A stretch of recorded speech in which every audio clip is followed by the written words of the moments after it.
Hey guys, this is John Scarborough. I got cut off on my last video.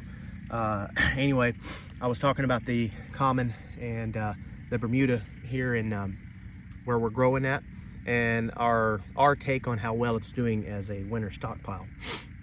I had just gotten to this point where I leaned down and looked at this. This is actually some sage grass that I was talking about before. And as you can see, even though it grows quite well in the summer and it seeds out in the summer, or heads out and comes to seed, it seems to stay green just all year round. I mean, if I didn't know any better and I was looking at it right now, I'd think it was a winter grass. Whatever it is, it seems to just stay green and grow well all year round, and I really wish I had some more of it. And as you can tell right in here in this little spot we're in, this is a shaded spot against the woods, so it's not even a wet spot. So I'm actually really hopeful by seeing that there, by being able to see that it's not in a wet spot. It doesn't just need wet areas. It seems to work pretty decent in the shaded areas as well. So one day I may actually try coming through in all of my little areas like this and actually try to seed some of that sage grass out in these areas, because that would just be phenomenal, because it would make a really good summer grass and winter grass that would stay green all underneath here. So that is something I plan to experiment with in the future. But let me check this mineral real quick while I got you on here. This is my smaller portable mineral trough. This is what I've been keeping with the bulls. Just a plain old bag of mineral, just put it in there. This is the first one I actually built, and then there's their salt. It's got a little bit of dirt in there, or leaves or something brown. Probably brown from them licking on the mineral and then coming over here to lick on the salt. So anyway, so far this thing has worked really well. For anybody that saw this last, worked really well. I do need to get them some more mineral. They're getting a little low, and that's probably why they're attacking that bag over there. So I'm probably gonna need to get them some more. But anyway guys, so back to this grass here. You can tell we got a lot of it. The experiment is gonna go like this, as I was saying before. We're gonna run the mama cows in here about January, and that's a little bit less than a month that we'll be running them in here. This grass will definitely be here that long, so we'll be able to experiment by watching the bulls the whole time. I can bring them a bale if they ever need it. So far they do not need it at all. I mean, I'm giving them nothing. These are my easiest animals on the farm at the moment. I'm not moving them. I'm just coming and checking on them every day. And then I'm keeping them water. That's the only thing I'm having to do right now at the moment. You can tell they're kind of roughhousing a little bit. But anyway, so we're going to be able to watch them this whole time and really get an idea how they're looking and if they will keep their performance up.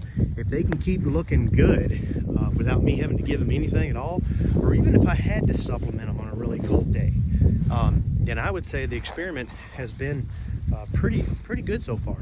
But then the real test will be when we run the cows in here in January, because we know we're going to get some more frost and some more rain, and that's what really starts to rot grass here, make it rot out, is when it gets down to really cold temperatures. And then during the day, I mean, I'm back in a t-shirt, guys. You know, it was cold this morning, and then I'm back in a t-shirt. That's how it is here in the South. So that's what causes grass to rot. So that's going to be a really good experiment when you start seeing that. But it's not just that, because you get a lot of that in Texas, and the grass doesn't rot quite as bad. But it's that combined with a lot of rain throughout the winter, and then just high humidity. Even on days when it doesn't rain, the humidity here is a little bit higher than it is anywhere else I've ever been or lived in. And yes, it is higher than it is over there in Missouri. For all of you people that are from Missouri, or any of you guys out there, guys or girls that are out there, and you guys know how it is in Missouri, because it does get humid there. But I had a brother that has just recently moved here that actually lived up there right near where Greg Judy's from. Everybody should know who he is.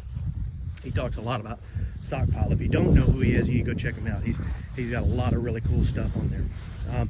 But anyway, so he just moved back down from there, and he can attest that this is definitely more humid here where we live in Louisiana. We're both from Texas, East Texas, and it gets fairly humid there too, and we can definitely attest that it's more humid than that.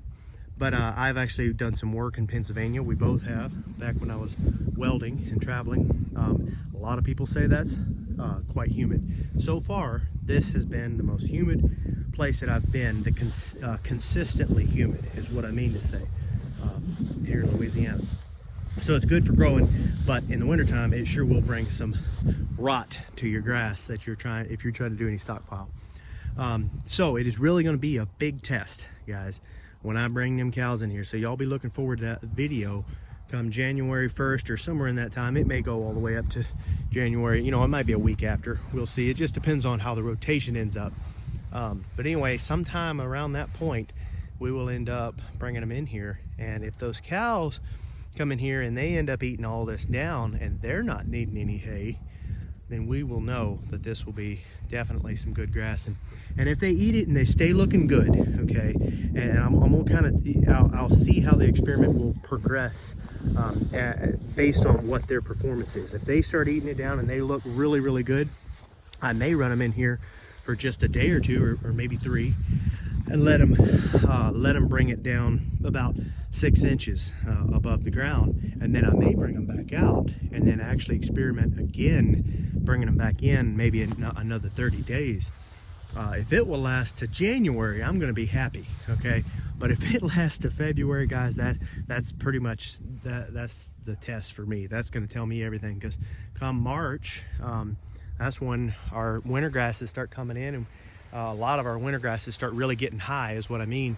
And you really don't need a whole lot of other grass. By March 15th, a lot of times I'm not really even feeding hay anymore at all. So if I can get to February on some kind of stockpile, that's going to be a huge deal for me. So if I even get to January, I'm going to be really happy. And so far, just a quick update, we have fed some hay starting in the beginning of December, but we've fed very few bales. So they are still getting some good out of the bahia that's there, but that's mostly due to the amount of winter grass that they're getting along with some of the bahia. And then on the really cold days, I bring them a bale.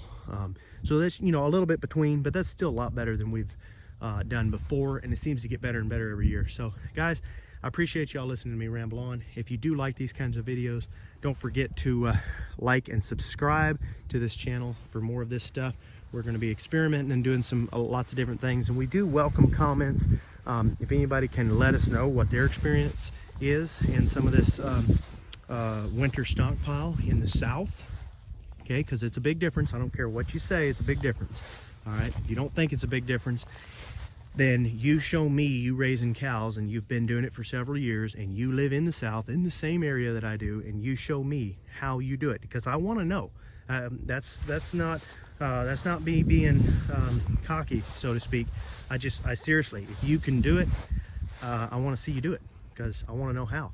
So don't just leave a comment, definitely leave a comment, but make a video and send it to me. I want to see what you're doing for sure. So anyway, guys, if it's any kind of negative comments or bad comments, I'm not even going to look at it, okay? Because I just don't have time for it. So we welcome good, helpful comments. Thanks, everybody. Don't forget to like and subscribe, as I said before.